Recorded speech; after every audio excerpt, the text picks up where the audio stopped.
Oh, what y'all on YouTube? The Horrifying Transformation of Doja Cat by Patrick CC.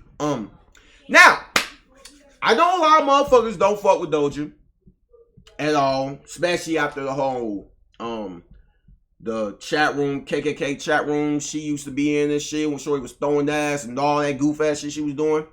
She got exposed for that in 2020, right? Yeah, in 2020. I know. Rightfully so. I understand. Now me, and especially after now that she does the whole I guess satanic all that weird shit, shave her eyebrows, whatever, right? Me personally, she is fucked up for that whole KKK shit. Like there's no coming back from that. Like that shit, you feel me? But the whole everybody hating on this shit because the whole fucking Satanist act she putting on 666 all that shit. Listen, I'm not a very religious man, but so I don't really care. Like I don't care. I ain't gonna lie, her new music been fat though. I ain't gonna lie. Especially Paint the Town Red. How my demons look like. The folk, them bitches fat. I don't give a fuck what y'all motherfuckers say. And she back thick as fuck. Y'all remember when Doja used to be thick when she first popped out on the scene? She back thick as fuck. I ain't gonna lie, she had a drop off for a minute. But now she back thick as fuck again, folk. So, me personally, like I said, overall, how I feel about Doja Cat. I fuck with her music. Like I do. Like I just said, Paint Town Red, How My Demons Look. I fuck with them last two songs she put out this year. Like I said, I'm not a religious man. And plus, y'all niggas realize, like, all that shit she be, like, she was doing all that devil 666. Folks, do y'all realize she was doing that shit on purpose? Because she knew nobody liked her, so she used that shit up. She knew, folks, come on. And it worked. And you know what bothers me a lot? The niggas that have a problem with that, right? You know, I sit here and I tell myself, like, okay, cool. Then why the fuck do you niggas listen to all this drill music and shit? You listen to niggas like Cardi and Uzi that literally did the same shit Doja did. And you listen to all this drill music and shit. Niggas talking about fucking hoes, doing drugs, selling drugs, killing niggas and all type of shit. But you have no problem listening to like, that's literally dark demonic energy too. Hey, I'm just saying, am I right? Am I lying? I'm just saying, you niggas be hypocrites. Y'all pick and choose. But anyway, let's get to the video.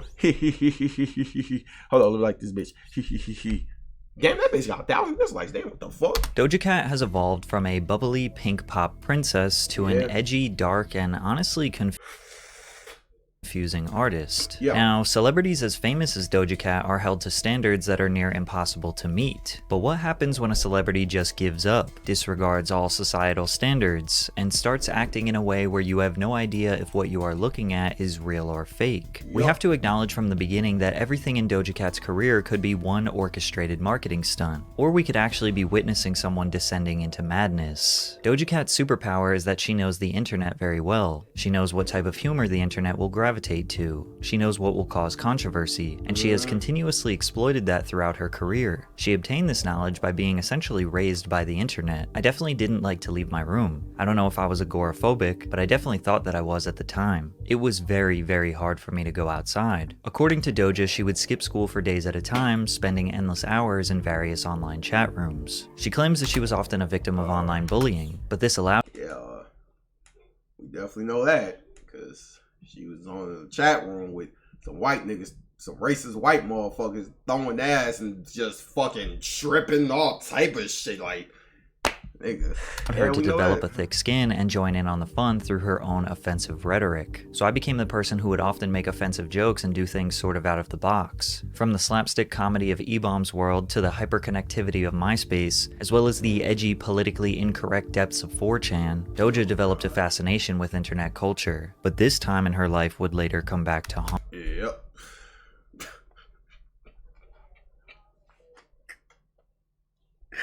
Yo, I remember seeing this bitch and I was like, yo, in real life, like this haunt her. I was very into finding underground artists that rapped. It was maybe around 11th grade that I figured that this is what I really wanted to do. Performing and music was all I ever cared about. She eventually dropped out of school at 16 and spent all of her free time making music and sharing it online. Her track So High was uploaded November of 2012, which would eventually change her life. The only time Doja would leave her house was to network with other musicians in the underground LA scene. Verbies, a rapper, promoter, and radio host in LA, helped book Doja's first ever show at an event he founded dubbed the Banana Showcase. You like your highness? Why you always buying that fly?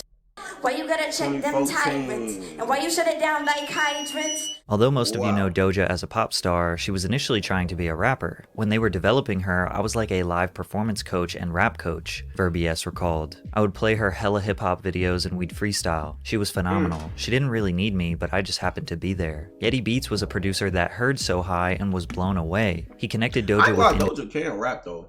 She can. If you are a rap, she can rap. Like, shorty can actually rap on folks. Like, industry executives, resulting in Doja signing with Kimosabe Records, an imprint of RCA Records founded by record producer and songwriter Dr. Luke while she was just 17 years old. Damn. This deal also came with a temporary artist management partnership with Roc Nation. Through Kimosabe, Doja released her debut EP, Her, with the track So High being re-released as her solo commercial debut single. It seemed like Doja was about to explode into the mainstream, but signing with Dr. Luke was a mistake she could have never foreseen. In 2014, Dr. Luke gained widespread media attention after Kesha filed a lawsuit against him. She accused Dr. Luke of sexual, physical, and emotional abuse over the course of several years, starting when she was 18. She also claimed that Dr. Luke was intentionally sabotaging her career. Kesha also sought to be released from her recording contract with Kimosabe Records. This case was huge news, with hashtag Free Kesha becoming a movement on social media. Coincidentally, Doja Cat's career came to a screeching halt as soon as Kesha's lawsuit was filed. Rapper Wale wanted to take Doja on his 30-city Simply Nothing tour across the USA, giving her some much-needed exposure to a mainstream audience, but she had to pull out because she didn't have the support of her label. Now, Doja never made any allegations against Dr. Luke, but is it a stretch to assume that Dr. Luke was more focused on fighting this lawsuit than helping his new signee with her career? Because Doja took a 3.5-year break from releasing music. In the music industry, they call this being shelved, which is when a label signs you, holds you in a contract, but doesn't do anything to help your career, metaphorically putting you on a shelf to collect dust. She kept money rolling in by doing whatever live performances possible, like doing a mini tour with the Philius London in 2015, as well as a short tour with Lizzo in 2017. Doja even turned down a feature on Billie Eilish's 2017 hit single, Bellyache. Fans would see Doja often on Periscope Live cooking up songs in her bedroom, but she had no intentions on releasing them until 2018. Her comeback in 2018 involved her ditching the rapper career path and aesthetic. She instead followed the typical pop star formula of selling sex through music. She debuted tracks like Roll With Us, Go to Town, and Candy, along with her 13-track album, Amala. But a lot of these songs fell on deaf ears. Kimosabe Records didn't do any marketing for her, didn't get her interviews, nor were they putting her on major festivals. She was watching her career fly by and reached a moment where she had nothing left to lose. One night on an Instagram Live with her core group of 60 fans watching, she made a masterpiece meme that would change her life. Yeah, Producer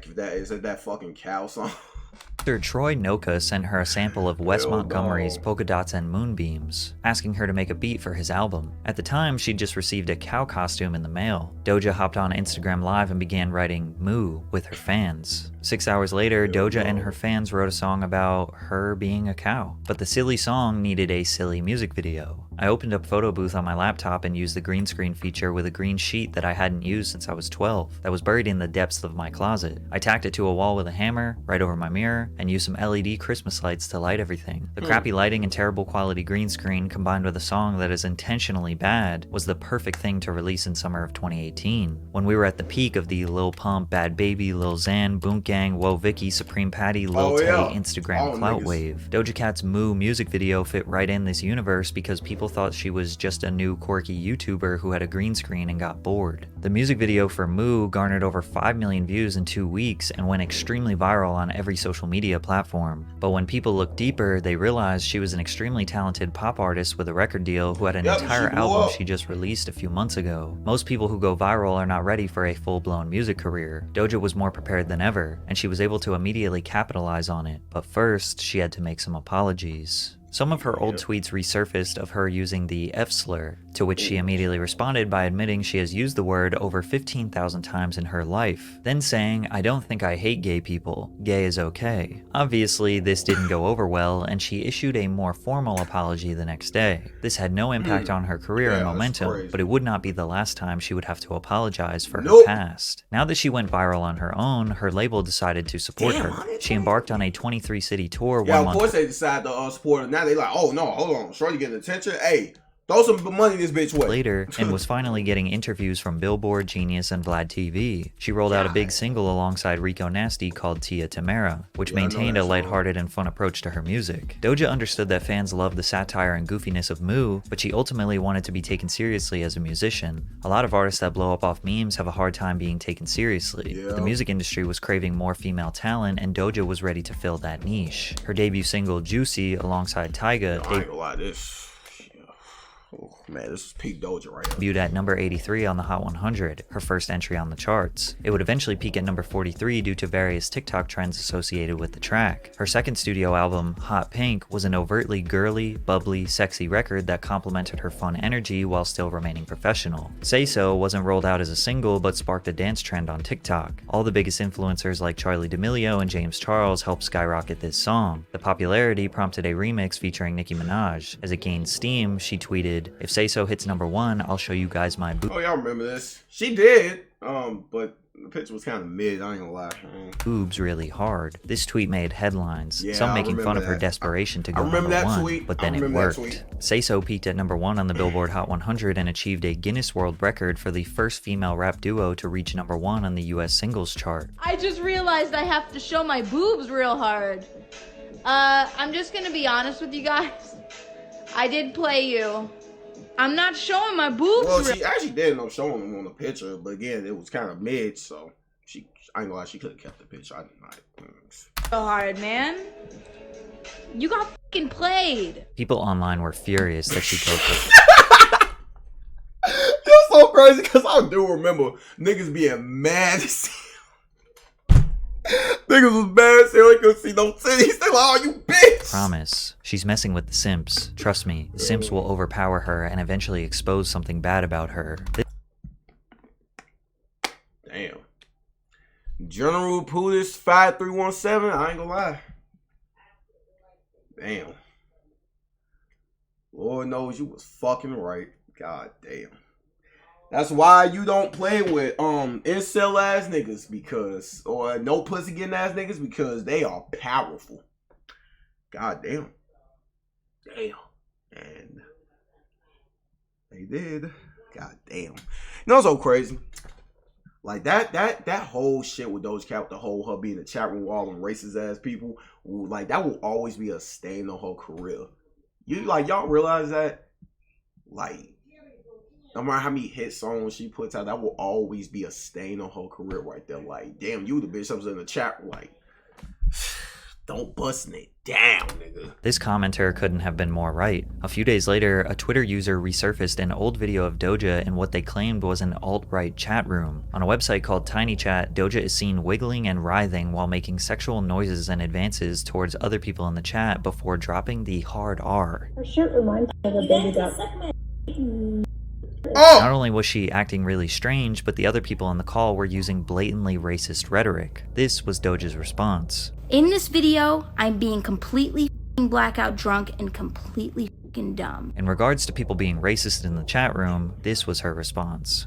You know what I do understand is that there is racism that happens across TinyChat. And there is racism that happens across Instagram. There's racism that happens across Twitter. This happens everywhere. It just happens more on TinyChat because it's not as monitored. When you see racist on TinyChat, it's because people aren't paying attention. I've seen it, and I know that I've been targeted by it, but the narrative that it's a white supremacist chat is completely incorrect. But it didn't stop there. Fans also discovered a 2015 song Doja recorded called Didn't Do Nuffin. Didn't Do Nuffin is a racist term that originated on POL, which is an abbreviation for politically incorrect, an anonymous board on 4chan dedicated to current events and political discussion. This board has a reputation as a breeding ground for fringe beliefs and unapologetically grotesque takes. The term Didn't Do Nuffin is derived from the phrase didn't do nothing, a plea of innocence often used in reference to unarmed black men killed by police. The term was used to mock and criticize the black community during the Black Lives Matter protests. Hashtags like Doja Cat is over party and only clans. Yeah, again, I remember Oh, this shit. I remember this whole day. Began trending on Twitter. People believe that the chat room video and controversial song indicated a pattern of Doja's racist behavior. Not long after these conversations started, Doja issued a formal apology in which she acknowledged her involvement in the chat rooms, but also debunked the narrative that she's anti-black. She also jumped on an Instagram Live for 30 minutes where she gave a concise explanation. When I used it, it was because I was in chat rooms all the time, and I was kind of locked away, and I was always on there just dealing with people coming at me left and right, talking about different slanderous terms after another. The term that I used in the song is one that I learned that day. So people were calling me it left and right, and I used it in a song. And it was to kind of take back and just say f you to those people. But again, this would not be the last time Doja's internet past would come back to haunt her. Fortunately for Doja, her ever-growing list of accomplishments shined bright over any controversy she endured. Although her Hot Pink tour was postponed, she performed at the 2020 MTV Music Awards where she won the award for Best New Artist. Following performances on both The Tonight Show and Jimmy Kimmel Live, her feature on the album track Motive from Ariana Grande's 2020 album Positions peaked at number 32 on the Billboard Hot 100 chart, becoming both her highest debut and second ever top 40 entry. Later that year, Doja performed at the 2020 MTV Europe Music Awards, where she won the award for Best New Act. She went on to win the New Artist of 2020 and New Artist of the Year at the 46th People's Choice Awards and the 2020 American Music Awards, respectively. Billboard ranked Doja Cat number 5 on both the Top New Artist of 2020 and Top Female Artist of 2020 charts. She ranked atop Rolling Stone's list of the 10 biggest breakthrough artists of 2020, following a 300% increase in her on-demand audio streams in the US. Forbes also named Doja one of the top breakout stars of 2020, while including her on the annual 30 Under 30 list. She was also nominated for 3 different awards at the 63rd Annual Grammys. In 2021, she continued to absolutely dominate. She toned down the bright, colorful costumes and pink-dyed hair for a muted, mature aesthetic. She released several hits, including Best Friend featuring Saweetie, 34+35 with Megan Thee Stallion and Ariana Grande, as well as Streets, all of which peaked within the top 20 on the Billboard Hot 100 chart. In the spring of 2021, Doja released Kiss Me More featuring SZA. This collaboration reached top 5 in 18 different countries, received critical acclaim, and captured Doja her first Grammy for Best Pop Duo/Group Performance. But with all the success, she claims she didn't enjoy it. I don't have any new music, like just have fun and like just jam and like make some shit. Like I haven't done that in maybe 5 years, feels like. Yeah, I made my album, put it out, but that's like a requirement. Like I have to make that. Like I had to make that album. It's easy to understand musicians can experience burnout due to demanding schedules, late-night performances, long rehearsals, frequent travel, repetitive interviews. There is an intense pressure to consistently deliver high-quality performances, whether in live settings or in the studio. Her saying she had to make her album led people to believe there was drama with her and Dr. Luke. Maybe she felt a lack of control over her career. Her saying that she hasn't made music for fun led people to believe her label wanted her to make formulaic pop music so they can bring in millions. This pressure, combined with the endless amount of scrutiny and negativity online, having to constantly apologize for wrongdoings, likely made Doja feel like this whole music industry is smoke and mirrors. Her potential descent into madness was beginning. Are you drinking water? In March of 2020, Doja traveled to Paraguay for their... I tell y'all niggas all the time, make sure y'all let us drink water. Hey, chat, make sure y'all drink water. And y'all on YouTube, make sure y'all drink water. It's good for you. Annual Asuncionico Festival, which was canceled upon arrival due to severe weather conditions which included flooding and thunderstorms. Doja's hotel location was leaked, and fans, eager to see their favorite musician, piled up outside the hotel hoping for her to come out. Eventually, fans grew frustrated when Doja failed to acknowledge them, both in person and on social media. While fans aren't entitled to Doja's time outside of when she's scheduled to perform, her seemingly self-absorbed tweets the following day caused a justified uproar on social media. The next day, Doja checked out of her hotel and tweeted, "There was a storm in Paraguay, the show got cancelled. When I left the next morning, there wasn't one person outside the hotel waiting for me." After a flurry of backlash, she said, "I don't give a,"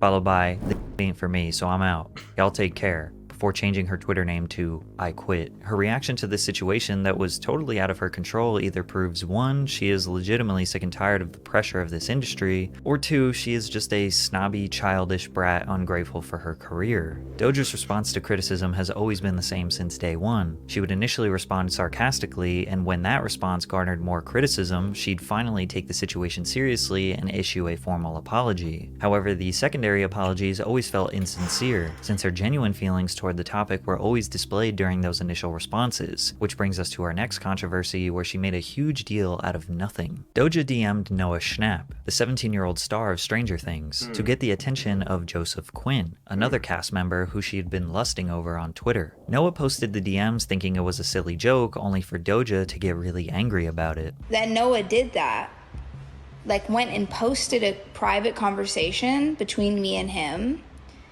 is Sure, you got close to so thirsting over a nigga? unbelievably like socially unaware and whack. You know what I mean? Like that's like borderline snake. That's like weasel. That's what I'm saying. It's not that deep.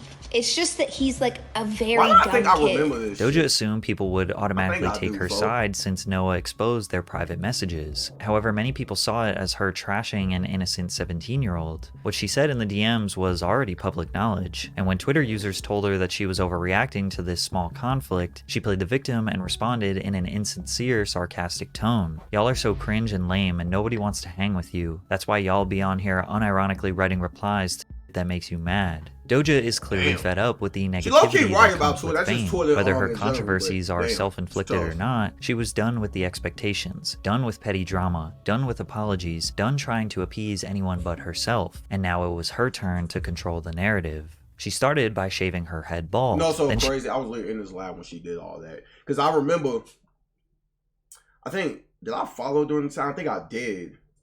And I was like, huh, what Doja doing? And I clicked on this live and I watched the whole thing. I remember this exactly live, folks. Yep, she shaved the eyebrows and her whole head. I was like, oh, okay. Like, shorty on some X shit. Long little X, folks. You feel me? She went on Instagram Live and shaved her eyebrows. During the live, she said, I feel like I was never supposed to have hair anyway. Whenever female celebrities randomly shave their head, people quickly assume that they have gone crazy, especially after the world witnessed Britney Spears infamously shave her head while having a mental breakdown in 2007. But when she attended Paris Fashion Week, people second-guessed her intentions. Doja collaborated with makeup artist Pat McGrath to create a strapless red dress while she was covered head to toe in 30,000 crimson red crystals. The look took almost 5 hours to complete, and while some people shrugged it off as just another crazy fashion choice for the sake of shock value, others made Illuminati conspiracy theories that she was imitating Lucifer, and this was nothing more than symbolism for the demonic realities of the entertainment industry. You could even say Doja's fashion antics are similar to the many stunts Lady Gaga pulled back in the early 2000s. Then again, they said that Gaga was in the Illuminati as well. Little did we know, putting together a creative or potentially shocking ensemble for Fashion Week became one of the least bizarre things Doja does. Doja announced that she planned on returning to her rap roots for her upcoming 4th studio album. She wanted to diverge from the pink and soft things and pop and glittery sounds that defined her career up until now. Her song Attention piqued some interest in the rap world, but fans who'd become accustomed to Doja's pop records were expressing their disappointment on social media, leading to Doja tweeting, "My comment section on IG used to only be positivity because I was doing what everyone wanted me to do, and I love that I can see through all the bull now." She clarified that it wasn't anything personal, but was discontent cranking out digestible pop hits for children on Twitter to get into fights about. She tweeted, "Planet Her and Hot Pink were cash grabs, and y'all fell for it. Now I can go disappear somewhere and touch grass with my loved ones on an island while y'all weep for mediocre pop." People were feeling regret for having ever supported her music, but this is the most honest thing Doja has ever said. Most of the music you love is a highly formulaic, soulless product that is scientifically engineered for you to love it. Look at what it took for Facts. All these songs you love so much, right? That I mean, it's true, folks. Like, you know, it's auto-tuned, it's this producer, boom, boom, with the beats and make it sound like this. Like, yeah, it's true. It's true. And y'all be surprised. I mean, your favorite rappers feel the exact same way, but they just can't come out and say that shit. You feel me? They just can't come out and say that shit. But they feel the same way. For Doja to blow up, making the worst song possible to get attention. It is totally believable to think Doja just did whatever she could to make some money and be set for life. This is metaphorically what people refer to as selling their soul, but Doja was doing more than metaphors. She showed off a new tattoo of a scaled animal figure crossbred with female attributes. The photo went viral on social media, with many calling Doja's tattoo demonic. One fan expressed their concern, writing, "Used to love you, but you clearly sold your soul to the devil. Unfollow." Doja replied, "Whatever helps you sleep at night." She'd post another tattoo, an antelope skull on her wrist. Then she would tattoo a bat skeleton. I ain't gonna lie, this tattoo raw as hell though. I ain't gonna front. This is raw. This tattoo raw as hell, folks. I don't know why I like this little bat like type of dragon, whatever. Like this shit raw. That shit hard. Her back. The allegations regarding her being indoctrinated into the Illuminati or practicing demonic worship only increased as time went on. Her Instagram became filled with cryptic messages and spooky videos to roll out her album. She posted very unflattering photos of herself. Her album was called Scarlet. She posted what people thought was the album cover, which consisted of her drenched in blood with a stripped down Freemason symbol. She also announced a multi-city tour, which people called a devil worship show. She'd post videos of herself crawling in the shadows, photo shoots where she was drenched in blood, and selfies of blood dripping down her nose. She even posted a selfie wearing a shirt with an image of Sam Hyde, an infamous internet troll / comedian who often incorporates racist or anti-Semitic humor in his bits. The image of Hyde brandishing a rifle on Doja's t-shirt is a common meme on social media following mass shootings. Her song Paint the Town Red was her leaning more into this overtly demonic art style. The song topped the charts in 19 countries. It became Doja's second single and first as a solo artist to top the Billboard Hot 100. Paint the Town Red made history by becoming the first solo female rap song in Spotify history to top the platform's global and US top 50 charts, and the fastest solo female rap song to amass 100 million streams. Turns out devil imagery is still an effective marketing strategy. If the signs weren't obvious enough though, Doja began teasing a promotional single titled Demons. In promotional photos uploaded to Instagram, Doja can be seen dressed up as a demon. The music video further cemented Doja's transformation from the quirky girl in a cow suit to something straight out of a horror film. Some people are praising Doja, that she is finally— I ain't gonna lie, I fucking love that song. The song go hard. I don't give a fuck what y'all say, somebody did. Being herself. She's finally free of all the expectations of the music industry and doesn't have to live up to unattainable beauty standards. Some people think what Doja is doing here is mocking the people who think an artist has to sell their soul to make it into the industry. You have to remember she is an expert internet troll, crawling out from the deepest depths of 4chan. She knows— I'm trying to tell y'all keep falling for it. This woman knows what she's doing. She's using that shit to her advantage because she knows people hate her. She's a troll. She's like, okay, I'm about to use devil imagery because look, oh my God, satanic. Oh my God, so. Come on, people. Alike folk. Car did the same shit. Uzi did the same shit. The devil imagery, 666. Come on, man. Yo ass listen to Cardi, Uzi, and all these niggas, but you talking about some demonic energy. I can't listen, and you listen to drill music and shit, folks. Looking like a hypocrite, boy. Oh, my brother. Knows all of this imagery will cause controversy. She knows she will get news coverage and have outraged parents calling for her music and concerts to be banned. She knows there will be conspiracy theories regardless, so she could be ironically presenting herself as a devil worshiper to make people think she has gone insane. Is this an extremely corny and overused art style for artists? Yeah. Yes. Is it actually an Illuminati psyop? Maybe. Did it work? Not really. Doja's fourth studio album Scarlet debuted at number 4 on the Hot 200, moving 72,000 album equivalent units. In comparison, Planet Her debuted at number 2 and sold 109,000 units. Despite being on track to be the highest selling female pop star in the world, Doja potentially scared her audience away. Damn, that's tough though. I guess she did though. She sure did. That was her, I mean, if that was her plan to do that, it definitely worked, cause shit. Boy, motherfuckers, boy. But shit, though. WVIT, though. Hey, look, like I said, though, Doja Cat. No, I'm not like a, Doja Cat fan. I just fuck with them, like, 2 songs. And shorty, they go hard. I don't fuck them, like, you know. And plus, I just want motherfuckers to stop being hypocrites and shit. When it comes to say, oh, motherfuckers sold, this bit the devil, folk. You listen to demonic music 24/7 your wife. So, stop it. Just stop, man. Just stop.